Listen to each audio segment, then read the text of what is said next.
A list of the great champions of horse racing in the 21st century is incapable of including Winx. What a horse! The winner of the greatest number of Group 1s of all time, 25. The winner of 33 races straight. No horse in living memory has bettered that number. After running her final race, her prize money count was the greatest we'd ever seen to that point. And this is not that story, because you likely are well aware of all of that. I want to go back just a few years previously, where this all seemed unlikely. Winx for a long time would have been seen as a horse that would never reach her great potential. The horse we remember because she kept winning, couldn't stop losing as a 3-year-old. This is the story of how Winx went from the continued good loser into the greatest champion of the Australian turf. On the 14th of September 2011, the racing world would change forever due to the birth of a street cry filly, pictured here with the damn Vegas showgirl. And while most newlyborns take at least half an hour to stand up, this filly did so in just under 10 minutes. For any success story in horse racing, great people are needed, and this story has plenty of those, as the filly would get into the hands of eager owners. The horse would race under the colours of Magic Bloodstock, owned by the husband and wife team of Peter and Patty Tighe. Peter built himself in, of all things, the fruit and vegetable business, following in the footsteps of his father Kevin, in a career at Brisbane's Rockley markets, eventually becoming chief executive of major producer J.H. Levy. Tighe was also a director for a time on the board of the Brisbane Turf Club, before it merged with the Queensland Turf Club to become the Brisbane Racing Club in 2009. For more than 2 decades, Magic Bloodstock had runners starting in Singapore. Most were not that good. For a time, the best Magic Bloodstock horse would have been Make Mine Magic, who ran 4th in the prestigious Group 1 Stradbroke Handicap in 2001, Queensland's biggest horse race. In 2011, the Tighes would meet Debbie Capetis, who had a rich pedigree for owning horses, as she is the youngest daughter of Bob Ingram. Bob, with his brother Jack, built a large poultry empire which forever tagged them as the Chicken Kings, but also Australia's largest thoroughbred training, breeding and racing business. In 2011, the Tighes and Capetis teamed up and bought a son of the great Lon Rowe. The horse raced as Loophole and did handy enough, winning 8 races, including 7 in Sydney, and almost $500,000 in prize money. By 2013, the Tighes and Capetis decided to keep going, and this time with a retired grazier octogenarian named Richard Treweek, who had raced horses with the Tighes previously. Treweek was an older relative of George Treweek, who raced a mare named Maidenhead in the early 1960s, which won the Sydney Cup, Tancred Stakes and Chipping Norton Stakes. Another distant relative was Jean Treweek. She was married to a part owner of fan favourite grave of the 1970s, Gunsynd. Treweek admitted in a 60 Minutes Australia interview that all his previous horses he owned were ordinary, which was underselling it a bit, if anything, because not a single horse he had previously owned over the last 5 years had even won a race. His time would come. At the 2013 Magic Millions sale in January, up on the Gold Coast, the Tighes, Capetis and Treweek went to the sales hoping for a horse that could at least win a Saturday race in Sydney, with versatility over distances and post-racing breeding potential too. Capetis had a slightly unusual deal breaker. She would not buy a chestnut, plain and simple. So not only did lot 325 satisfy that requirement from Capetis, Peter Tighe and Treweek were also happy with it. The Street Cry filly emerged at 3:50 p.m. on the 10th of January 2013. Auctioneer Grant Burns opened proceedings at $100,000, but due to there being no takers, things had to go to $80,000, then $50,000 and $40,000. But when the bidding got going, it would quickly reach 6 figures. It seemed to stall with the Magic Bloodstock crew at $200,000, though another bid would come in for $210,000. They had a decision to make, and they made the right one, firing in a bid at $230,000. That was the price when the gavel fell. No less than 59 horses went for more money in that sale, with 18 going for more than $400,000. At the top of the list, being sold for $1.5 million, was a colt who raced as Valentina. He won 2 of his first 3 starts before not finding another win in the next 5 and was retired to stud. Lot 329 was the 3rd most expensive of the 7 Street Cry yearlings at the sale, and the owners had gone $80,000 over budget. It would be worth it. Tariq would be the one to name the horse, and he told 60 Minutes that doozy of a story. Well, she's out of a mare called Vegas Showgirl. And if you've ever been to Vegas and you go to see a couple of shows, you realise there's some pretty good sorts up on the, cheeky bums and lovely tits and that sort of thing. And where does Winx come from? And if you like them, you wink. And then she likes you and she winks back. When was the last time you went to Vegas? Oh, can't remember. The ownership group would put the Street Cry filly into the hands of a Kiwi by the name of Chris Waller, who had ventured over the Tasman and was set up at Rose Hill. Winx only raced on 2 occasions as a 2-year-old. On the 4th of June 2014, Winx made her first start at Warwick Farm and won the maiden race over 1100 metres. She was ridden that day by Jason Collette, who would ride Winx often in her early starts. She then backed up that performance with a win at her second start at Rose Hill over 1400 metres on the 28th of June. The first race of her 3-year-old season took place at Randwick, and it would be the first time she would run in a group race, the Group 2 Furious Stakes, and the first time she was ridden by Hugh Bowman. And she won that too to keep the perfect record of 3 from 3, but that perfect record would not stay for too long after that win. As a result of a suspension for Bowman, Collette would get the ride on Winx again for her 4th start in the Group 2 T-Rose Stakes at set weights over 1400 metres at Randwick, and starting a strong $1.80 favourite. After settling in a more forward role than previous starts, when Collette asked Winx for an effort, it was no match for $19 Roffey First Seal. While Winx would grab second, the form guy next to her name, previously containing solely 1s, would now contain a 2, and getting beat by a horse that had only won 1 of her first 3 starts, a lowly midweek maiden at the Kensington track at Randwick, was not ideal. The return fixture would be in the Group 1 Flight Stakes. It would be Winx's first race at Group 1 level, with Waller believing Winx would like the extra 200-metre journey over the Randwick Mile. Punters slightly favoured First Seal at the top of the market, $2.30 to $2.70. Winx missed the start badly and settled at the rear of the field of 11. While Winx had galloping room entering the straight, she was thoroughly outsprinted and finished 7th. She would never finish lower in her career. First Seal would go down to the Gay Waterhouse-trained Adrift, who was back from $100 to $41. Due to the poor performance, when many of the same fillies faced up in the Group 2 Surround Stakes 2 weeks later, Winx would go off as the $9 third favourite for the race at Warwick Farm. The $1.50 favourite First Seal was kept wide by Blake Shin, dashed away for a win by almost 3 lengths. Winx could only manage 5th, finishing 4.8 lengths off the winner. After all of that, Waller did not take Winx to the Group 1 Coolmore Classic, a race where First Seal and Adrift both headed. Instead, for the first time since her second start, Winx would take on the Colton Geldings in the Group 2 Far Lap Stakes. Yes, Far Lap only has a Group 2 named after him. We don't have time. The Far Lap, in comparison to the Coolmore, would have fewer runners, and only a moderate quality. Tommy Berry would take the ride, and after being backed from $2.90 to $2.45, Winx started favourite and didn't disappoint. After settling 7 lengths off the lead, Berry edged Winx closer, and with 2 reminders with the Persuader at the 300, Winx would power away to win by a length and 3/4. Winx's prize money was now up to over $450,000. Was the real Winx back? After the Far Lap Stakes win, Winx's toughest test would be in the Vinery Stud Stakes. She'd never run beyond a mile and was now stepping up to a distance of 2,000 metres. There was little confidence from the pundits, and they would be proved right, though Winx was not helped by the ride of Tommy Berry.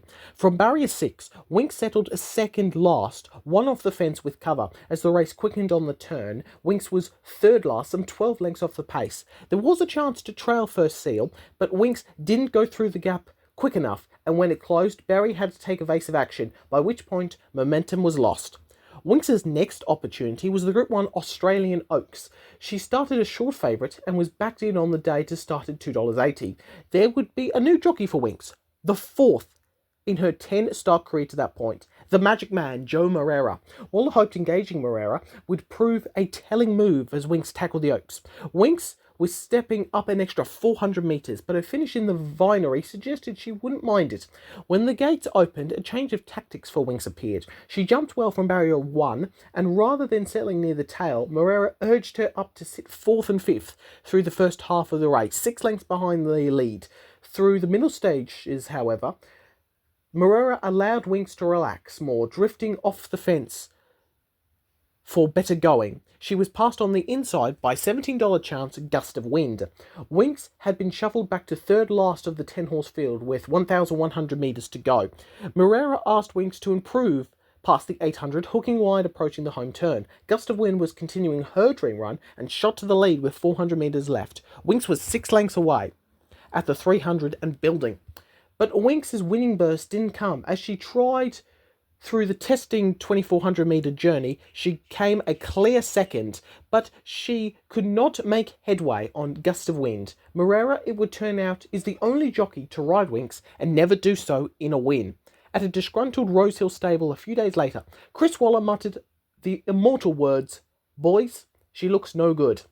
By now, Winx had earned $643,000, so the owners were well in front, but she could have had 2 additional black-type wins. Some owners might call that reason enough to cash in and send the girl to the breeding barn, lest the record become even worse. Waller would have considered all these possibilities. She had 5 runs this campaign. Was it time for a spell and a little more growing? Should they wait and see what kind of 4-year-old appeared in the spring? Well, not just yet. It was another trying decision, but the call was made to push on a little further. The master trainer was convinced this horse had a Group 1 in her, and it was a matter of finding the right one. At this stage, that possibly meant the weakest one. After Sydney's Autumn Carnival, attention focuses on Brisbane for its peak time of year in the winter, with Waller looking north for the Queensland Oaks 7 weeks ahead in late May. There would be challenges. Winx had been in work for some time, and Waller would walk a tightrope of keeping her fit for the Oaks and not flattening and tiring her too much. It was decided she would only have 1 lead-up race before that staying test. That lead-up race, over 1,600 metres, a full 600 metres shorter than the Queensland Oaks. That is the Sunshine Coast Guineas, a Group 3 event which had never been high on anybody's radar. It is now famous. The Sunshine Coast Guineas could never lay claim of being in any way time-honoured. It was only first run in 2000. The Coalbald racecourse itself, built on an old swamp, didn't even exist until 1985. The race had a roll call of winners with none of the all-time greats. Another jockey would get on Winx, her 5th at just her 11th career start. While Jim Cassidy had missed riding her, his younger brother Larry, a premiership winner in Sydney, who was subsequently based in Brisbane, would take the ride. The race was not high on Waller's radar. He stayed in Sydney on Saturday, the 16th of May 2015.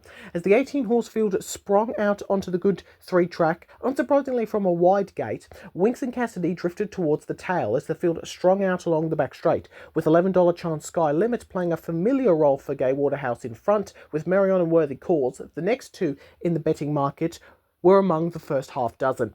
The size of Winx's task was only getting bigger past the 800 metre mark, and by the home turn with 450 metres to go, the job was enormous. Her backers were ready to give up. As broadcaster Alan Thomas, previously most famous for his call of the Flying Cotton race, maybe a video I'll do one day, called out with great alarm, "Winx is last. She'll have to come past the 17 of them." Cassidy was patient, easing out as the widest runner, and letting Winx go at the 300, though she was still no less than 11 lengths off Sky Limit, who was being besieged by Worthy Cause. But with 2 flicks of Cassidy's whip, Winx started to roar into gear, but victory still looked unlikely. However, Winx showed she was clearly the very best horse in the race. She seemingly floated over the turf, and in a flash, she passed 6 trailing rivals, then another 3, and another 2. Yet at the 150, she still would spot the leader 4 lengths ahead as Melbourne long shot Ullman pushed up on the fence challenging Worthy Cause. Thomas had not even mentioned Winx since that home turn cry, so thoroughly was she out of the race, but she burst into his view with breathtaking speed inside the 100 and gave us this iconic call. It's Ullman and Worthy Cause there together with 100 to go. Look at Winx. Look at Winx. She's come from last. She stormed down the outside. Oh, what a win. Winx got up and beat Ullman and Worthy Cause in an amazing performance. In Sydney, alongside astonishment, Waller had a feeling of reassurance, of vindication. He hadn't been wrong, and Peter Tighe would later reflect there was a wow factor that day. While, again, the Group 3 Sunshine Coast Guineas was not exactly a top-class field, or a top-class race, the feat was still extraordinary. That was underscored by Cassidy saying after the race, "This is the best horse I've been on since Sunline." Sunline, the mare that had earned a then Australian record of $11 million, the winner of the Cox Plate twice, the second by 7 lengths in 2000. She'd won 11 other Group 1s, and Cassidy, who had no fleeting impression of her, having ridden her on 11 occasions for 6 wins, had mentioned her in the same breath, in the same sentence, as this 3-year-old filly who was still yet to win a Group 1. The 44-year-old Larry was in a frenzy after the race. He recalled 2 years later, "I rang my wife and said she could be the best horse I have ever ridden. She said, really? And we started rattling off horses like Sunline, Golden Sword, Secret Savings, and Not a Single Doubt, which went through my mind. But I said I had never had a horse accelerate like that. Ever." Winx's finish was so strong that though she drew level with Ullman with 50 metres to go, she had won by 1.8 lengths. There was great poetry in the fact that Ullman was racing for trainer Peter Moody and ridden by jockey Luke Nolan. The two men behind the previous Great Australian champion, Black Caviar, had been overtaken by what would turn out to be the new future champion. Sadly for Cassidy, he was based in Brisbane, and Winx would race mostly in New South Wales and Victoria, so he was fully aware that this ride would be a one-off. At least he knew he'd been on something special. As for the Queensland Oaks, which now look like a real possibility that it could end with a Winx victory, the jockey that will get on board would be Hugh Bowman, at the start of the fillies' real journey. The Winx picture was finally complete by late May 2015. Bowman was closing in on his 3rd Sydney Premiership, and understandably given the efforts of the Sunshine Coast Guineas, he was very excited about reuniting with Winx. It would be his 3rd ride on the filly, but the true start of a famous unit that, apart from one Bowman suspension and forced absence, would prove to be unbreakable and formidable. Down through the racing ages, there have been plenty of horse and jockey partnerships that helped define both. Farlap and Pike, Seabird and Glennon, Secretariat and Turcutt, Kingston Town and Johnson, Zenyatta and Smith, Frankel and Queally, Black Caviar and Nolan, Winx and Bowman. It had a nice ring. Though Winx was nearing the end of a long preparation for a developing 3-year-old filly, factors were falling in place for her next attempt at a Group 1. She had not finished strong over the 2,400 metres of the Australian Oaks, but the Queensland Oaks would be run over a distance 200 metres shorter, due to the race's usual home, Eagle Farm, was closed for renovation. The Winter Carnival would take place at the next door Doomben Racecourse, which doesn't have a 24-metre start due to the circumference of the track, meaning the starting gates would have to be positioned unsafely soon before a bend. On top of the favourable distance, word from the stable was that she had progressed well after the Sunshine Coast performance and was firmly at the head of the market for the Oaks, as she was sent out once again to win a Group 1. While only added to the calendar in 1951, the Queensland Oaks had produced many worthy winners, such as the Champion Surround, Triple Oaks winner November Rain, and the 2001 Caulfield and Melbourne Cup winner Ethereal. Bookmakers reported almost half the money wagered on this race 6 days prior to it was money on Winx, and she was installed at $2.50, and when Bohemian Lady was scratched, Winx was even more strongly backed from $2.10 to $1.95. Not the last time Winx would start a race odds-on. From barrier 10 of 16 on the Good 3 track, Bowman eased the odds-on favourite towards the rear, into a sweet position third last, one off the fence with cover, where she sat at the 900-metre mark. Giving a lesson in riding short price favourites, Bowman soon took luck out of the equation, starting his run at the 700-metre mark and eased Winx wide. Soon she was about to show a prime example of her remarkable change of pace.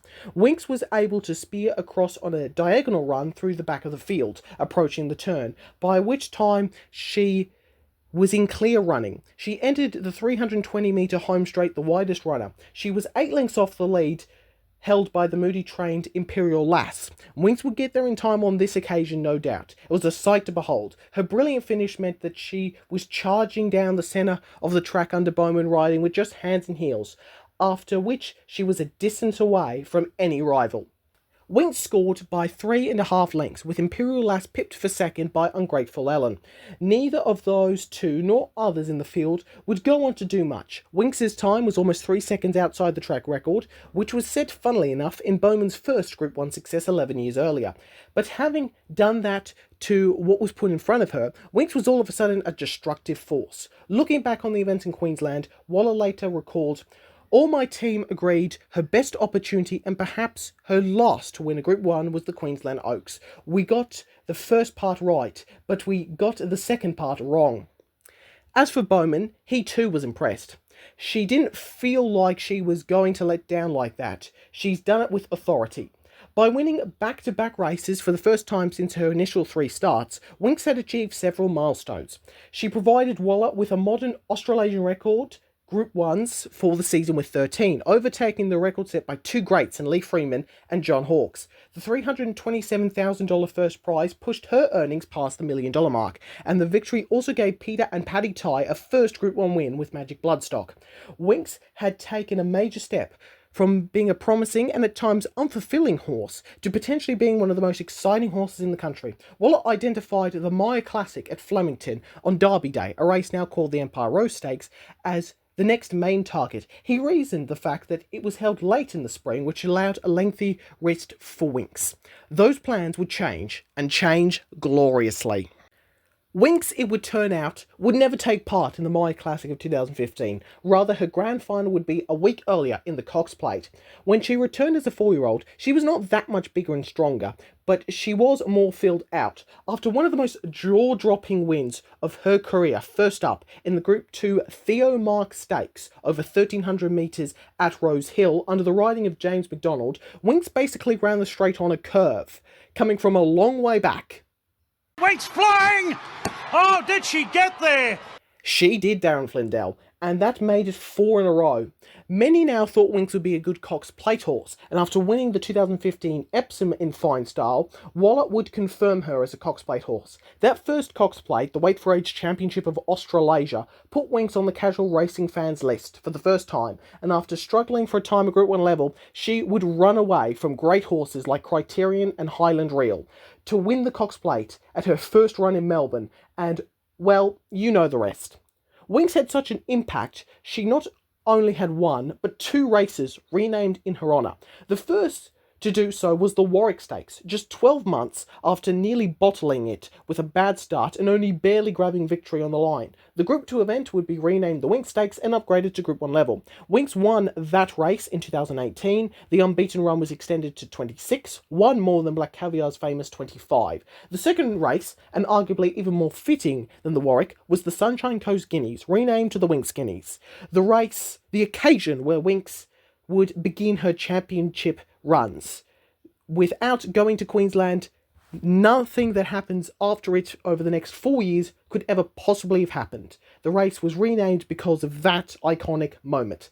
The race has undoubtedly, as a result of Winx's performance, been given a more central focus by the Australian racing fan nowadays. It is still a Group 3, but only recently, at the time of recording, it has racked up a second winner who would then go on to win a Group 1. The horse running away with the 2023 edition here is Knight's Choice, winner of the 2024 Melbourne Cup. As for the 2015 Australian Oaks winner, Gust of Wind, she would not win another race again over her last 9 starts. In fact, in the last 4 starts of her career, she would only beat a combined 1 runner home. She would, however, carry 2 memorable claims to fame. The first came before her Oaks triumph. She shot to YouTube stardom for Racing Nuts with a pure crazy win in her second start at a 1400 metre Scone Maiden. She came from impossibly far back, 15 lengths behind the leader and 6 lengths off second last at the 900 to snatch the victory on the line. The second was something much bigger and much better than just the Australian Oaks winner 2015. She was sent into retirement to start producing foals of her own among the beauty of the Hunter Valley, and every so often someone would walk past her, point to her and say, "See that horse there? That's the last horse to beat Winx."